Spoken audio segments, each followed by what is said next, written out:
तो आइए आज आपको लेटर बताया जा रहा है। इसके पहले कल लेटर लिखने के तरीके आपको बताए गए थे, लेटर के प्रकार बताए गए थे। अब आज देखेंगे लेटर्स। तो जो जो इंपॉर्टेंट लेटर जितना बता दे रहा हूँ 8 से 10 लेटर उसको आप तैयार कर लेंगे तो उसी में से आ जाएगा। उसके बाद फिर एप्लीकेशन भी आपको बताया जाएगा। फिर उसमें जो ज़्यादा इंपॉर्टेंट है वो भी मैं बता दूंगा। बताने के लिए मैं काफ़ी लेटर्स बता रहा हूँ, लेकिन जो ज़्यादा इंपॉर्टेंट उस पर विशेष आपको ध्यान देना पड़ेगा।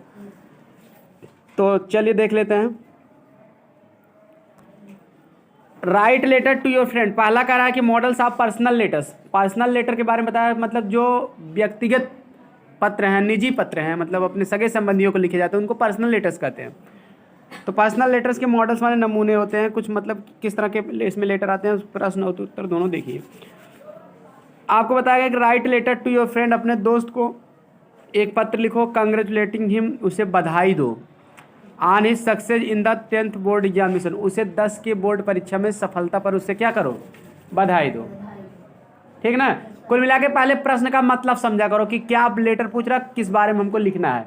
प्रश्न का उत्तर मतलब समझ में आ गया क्या लिखना है तो जान लीजिए आधा उत्तर आ गया। ये कहा जाता है कि अगर प्रश्न समझ में आ गया तो समझो आधा उत्तर आ गया। कितने बच्चे पेपर में इंग्लिश के इसलिए फेल नहीं होते हैं कि उनको आता नहीं है, इसलिए फेल हो जाते हैं क्योंकि वो प्रश्न का मतलब नहीं समझ पाते हैं कि क्या पूछ रहा है। क्योंकि मतलब समझ लेंगे तो बनाकर भी लिख देंगे तो 4 है तो 2 नंबर तो पा ही जाएंगे। अब प्रारूप पता है और बनाकर भी लिख दोगे तो पा जाओगे। 4 नंबर का लेटर रहेगा तो 2 तो कोई रोक नहीं सकता। लेकिन प्रश्न आप समझे ही नहीं पाओ क्या पूछ रहा है तो उल्टा पुल्टा लिख दोगे तो एक को नहीं पाओगे। इसलिए पहले प्रश्न को समझ लिए, हमको पता चल गया कि प्रश्न में क्या पूछ रहा है। एक पत्र लिख दो भैया अपने फ्रेंड को, कंग्रेचुलेटिंग हिम, उसे बधाई देते हुए। किस लिए बधाई देना, उसकी सफलता पर, ऑन हिज सक्सेस, किस में सफलता पर, 10th बोर्ड एग्जामिनेशन, 10 के बोर्ड की परीक्षा में। एक बात ध्यान देना, पेपर में एग्जामिनेशन का नाम बदल सकता है। On his success in the examination, जैसे इंटरमीडिएट एग्जामिनेशन में सफलता पर बधाई दो, on his success in PCS examination में वो सफल हुआ इसलिए बधाई दो। नीट एग्जाम को पास किया, IAS एग्जाम को पास किया है।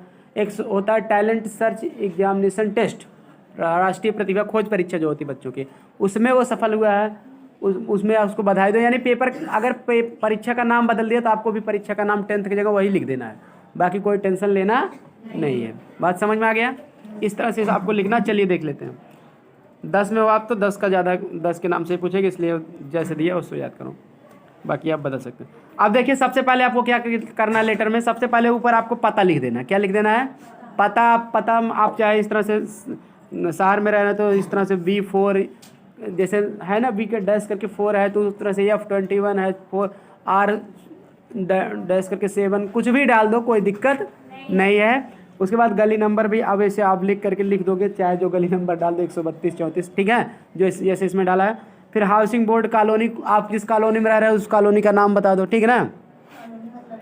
कॉलोनी माने होता उपनिवेश, मतलब किस कॉलोनी में आप, नहीं कॉलोनी अलग, जैसे फॉर एग्जाम्पल मड़ियाओं में है टीचर कॉलोनी, आप डाल सकते हो टीचर कॉलोनी में मैं रह रहा हूँ, जहाँ टीचर ज़्यादा लोग रहते हैं। मौर्या कटरा में रह रहे हो तो उसको डाल दो। ये सब क्या है, एक मतलब हाँ चौरसिया मार्केट में रह रहे हो तो वो डाल दो, जो भी मतलब जहाँ भी है, ठीक। बाईपास रोड, ठीक है, रानीपुर, इस तरह से कुछ भी एक एड्रेस डाल सकते हो। उसके बाद जो है आगरा, मतलब MG रोड देखिए डाल दिया गया कि MG का फुल फॉर्म है मान लीजिए, ठीक है।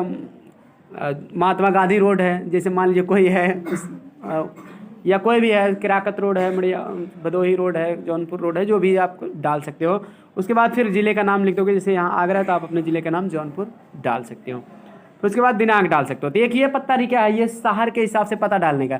लेकिन आप गांव के हो, शहर के हिसाब से आप गली वली में नहीं रह रहे हो, कुछ ऐसा कुछ भी नहीं है, तो आप आराम से यहाँ क्या डाल देना। एक बात ये भी जानिए, चाहे बाएं साइड में डालो पता, चाहे दाएं साइड में, कोई दिक्कत नहीं है। अभी राजू प्रकाशन किताब देखोगे तो उसमें दाएं साइड में डाला है, ठीक ना, तो इसलिए सही वो भी है। तो आप दाएं साइड में भी डाल सकते हैं। यहाँ पहले आप अगर गाँव में रह रहे हो तो गाँव का सिंपल पता जान लो, पहले गाँव का नाम लिख देना है, विलेज विलेज नहीं लिखना। गाँव का नाम मान लीजिए दिलावरपुर में आप रह रहे हो तो पहले दिलावरपुर लिख देना। उसके बाद फिर अपने पोस्ट का नाम लिख देना, जैसे मड़ियाहो में रह रहे हो तो मड़ियाहो लिख देना, जो भी आपके पोस्ट गांव का नाम, पोस्ट का नाम। फिर उसके बाद ज़िले का नाम आपको लिख देना, जौनपुर या सुल्तानपुर, जिसका जिस ज़िले में है वो लिख देंगे। क्लियर। अगर पता मना किया है तो आप दूसरी जगह का पता लिख देना, अपने नज़दीक का, इर्द गिर्द का, दूसरे गाँव का नाम बता देना, पोस्ट चलेगा रहेगा वो चलेगा। क्लियर। नहीं तो पोस्ट भी बता सकते हो, तो अपना गांव चेंज करके दूसरे गांव का नाम बता देना, बगल का, ठीक, इतना भी कर सकते हो। उसके बाद आपको क्या कर देना, दिनांक डालना है। दिनांक लिखना नहीं है, दिनांक जैसे इसमें देखिए 18 जून 20 लिया है ना, 20 मतलब उसके बाद 22 या 23 जो भी रहेगा उसको जोड़ देना, 2 डाट दिया है ना, 2022 या 23 जिसमें परीक्षा आपकी होगी वही लिखना है। तो आपको भी इसी तरह से लिख देना है। आपको लिख देना है कि जैसे मान लीजिए मार्च फरवरी में हो रहा है तो आप लिख देना 18 फरवरी का शॉर्ट फॉर्म FEB लिख के 60 में, जनवरी फरवरी ये सब जो बड़े शब्द होते हैं, सितंबर अक्टूबर नवंबर, ये सब उनका 3 शब्द लिख के फुल स्टॉप करके 60 बना देते हैं। और यह तो आप पूरा भी लिख सकते हो। और जैसे मार्च है तो मार्च में FARCH पूरा लिख दीजिए, फरवरी में FEB लिख के डैश कर देंगे, हो जाएगा फरवरी। क्लियर। उसके बाद जो है पूरा लिख सकते हो। जैसे मार्च अप्रैल मई जून जुलाई, जो छोटा शब्द होता है उसको पूरा लिखना चाहिए, और जो बड़ा है उसको 3 शब्द लिख के फुल स्टॉप कर सकते हो। फिलहाल आप पूरा भी लिख देना तो कोई दिक्कत नहीं है, शॉर्ट फॉर्म भी उसका बना इसलिए बता दें। उसके बाद आपको दिनांक डालने के बाद फिर कामा करके आप सन डाल देना, 2022 या 23 में आपका पेपर होगा बोर्ड पे, 23 डाल देना, ठीक ना। अब उसके बाद आप यानी कि पता लिखेंगे, दिनांक लिखेंगे, इतना समझ में आ गया। उस अपना लिखना, किताब वाला नकल नहीं करना, इतना ध्यान देना। माय डियर महेश कर लिखा गया ना, तो महेश की जगह अपने आप दोस्त का नाम लिख देना, ठीक। माय डियर करके अपने दोस्त का नाम लिख देना, या तो फ्रेंड भी लिख सकते हो, तब दोस्त का नाम नहीं लिखा जाएगा। तो अब जैसे भाई अपने फ्रेंड को लिखना है ना, तो माय डियर करके फ्रेंड का नाम लिख देना। उसके बाद देखिए कैसे आपको बताना, हिंदी में समझ लिए ताकि इंग्लिश आपको समझने में दिक्कत ना हो। कह रहे हैं congratulations on your passing the 10th board examination in the first division. Congratulations माने बता दो अपने दोस्त से, कहो कि बधाई हो ऑन योर पासिंग, तुम्हारे पास होने पर, तुम्हारी सफलता पर बधाई हो। 10th बोर्ड एग्जामिनेशन, 10वीं की बोर्ड परीक्षा इन द फर्स्ट डिवीजन माने प्रथम श्रेणी में, मतलब 10वीं की बोर्ड परीक्षा प्रथम श्रेणी में पास होने के लिए तुम्हारी सफलता पर तुम्हें क्या हो, बधाई हो। आगे फिर आप और बताइए, my joy knew no bounds, मेरे खुशी का कोई ठिकाना नहीं रहा। जॉय न्यू नो बाउंड्स माने खुशी का ठिकाना ना रहना, एक फ्रेज है, ठीक है ना। वैसे जॉय माने आनंद होता, बाउंड माने सीमा, खुशी की कोई नो मैं जान, आनंद कोई सीमा ही नहीं जाना, यानी मेरी खुशी का ठिकाना नहीं रहा। व्हेन आई सा your roll number in the list of the first divisions, जब मैं तुम्हारे रोल नंबर को देखा, इन द लिस्ट माने सूची में, आप फर्स्ट डिवीजन में, फर्स्ट डिविजनर्स माने फर्स्ट डिवीजन पाने वालों। In the Dainik Jagran paper का नाम बताओ जिस पेपर में आप रिजल्ट देखे हो। दैनिक जागरण, हिंदुस्तान टाइम्स, ज़्यादा करके दैनिक जागरण में भी ये सब रोजगार से रिलेटेड अक्सर आता है, दूसरे में भी आता है। आप पेपर का नाम दैनिक जागरण या द हिंदुस्तान टाइम्स लिख सकते हो, ठीक है ना। दया अमर उजाला भी लिख सकते हो। इसका पूरे का अर्थ हो गया मैं, ठीक है, दैनिक जागरण में प्रथम श्रेणी पाने वालों की संख्या में आपका रोल नंबर देखने पर, ठीक है, मेरी खुशी का कोई ठिकाना नहीं रहा।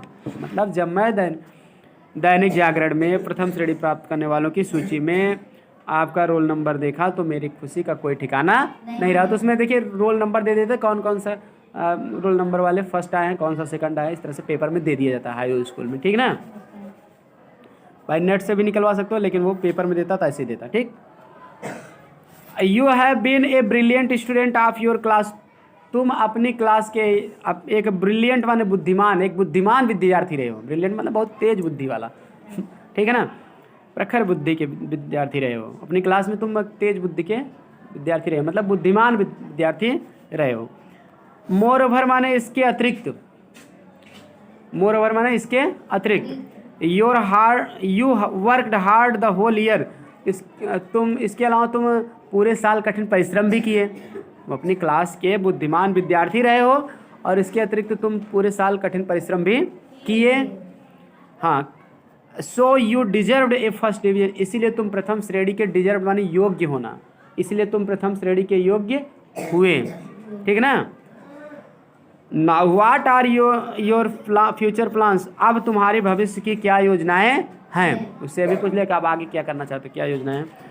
प्लीज़ कन्वे माई रिगार्ड्स, फिर आगे आप समाप्त करेंगे ना, तो उसके पहले लिखेंगे प्लीज़ कन्वे, कृपया, कन्वे माने कह देना, माई रिगार्ड्स माने मेरी तरफ से प्रणाम, टू योर पेरेंट्स, अपने माता पिता को, and love to Anu and Vimal, और अनु और विमल को प्यार भरा नमस्कार कह देना। मान लीजिए ये दोनों बच्चे हैं, घर के छोटे लड़के हैं, इनको लव कहा जाता है, प्रेम भरा नमस्कार, और बाकी को रिगार्ड्स कहा जाता है, प्रणाम या शुभ नमस्ते, ये सब, ठीक है।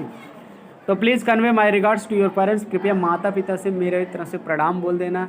और किसको, लव टू अनु एंड विमल, अनु और विमल को प्रेम भरा नमस्कार बोल देना। तो आप अनु और विमल की जगह अपने घर के किसी छोटे बच्चों का नाम लिख देना। हाँ, आपके घर छोटे बच्चे नहीं तो पड़ोसी के घर के छोटे बच्चों का नाम लिख देना। कोई देखने नहीं आ रहा है कि आपके घर के हैं कि दूसरे के, क्लियर, लेकिन लिख देना। आगे है कंग्रेचुलेसन्स वंस अगेन, फिर एक बार कह दो, एक बार फिर आपको बधाई हो। अपने दोस्त को एक बार फिर से बधाई लास्ट में दे देते हो। उसके बाद कहते हो विथ बेस्ट विशेज, माने शुभकामनाओं के साथ, योर सिंसरली, आपका सच्चा दोस्त, XYZ कह दो या ABC कह दो, यानी आपके जितने दोस्त हैं उनमें से एक मैं भी। आई होप समझ में आ गया होगा। यहाँ ध्यान से देखना, नीचे वोकाबुलरी दिया है। वोकाबुलरी माने होता है वर्ड मीनिंग, कठिन शब्द जो बता रहा हूँ, देखिए कंग्रेचुलेसन माने बधाइयाँ, my joy knew no birds, मेरी खुशी का ठिकाना ना रहा, दिया है ना। यहाँ से आप जरूर, डिजर्ट माने अधिकारी थे, तुम इसके अधिकारी थे प्रथम श्रेणी पाने के या इसके योग्य थे, बात एक ही हुआ, दोनों होता। रिगार्ड्स माने प्रणाम बता देना, कृपया मेरी तरफ से अपने माता पिता को प्रणाम बोल देना। कन्वे माने कह देना, बोल देना। और फ्यूचर प्लान्स माने भविष्य की योजना। देखिए वर्ड मीनिंग भी दिया है, इस तरह से आप वर्ड मीनिंग देखकर आप याद भी कर लीजिए, क्योंकि यही वर्ड मीनिंग जब हिंदी में आप सोचोगे तो अंग्रेजी की आपको ज़रूरत पड़ेगी ना। यही वर्ड मीनिंग स्पेलिंग सहित आप याद किए रहिएगा, ताकि आप वहाँ बना कर भी लिख दोगे तो पूरा नंबर मिल जाएगा। तो आई होप समझ में आ गया होगा। अब आज की क्लास में इतना ही, अगली क्लास में आपको इसके आगे वाले इंपॉर्टेंट जो भी हैं बताए जाएंगे, ठीक है। मिलते हैं नेक्स्ट क्लास में।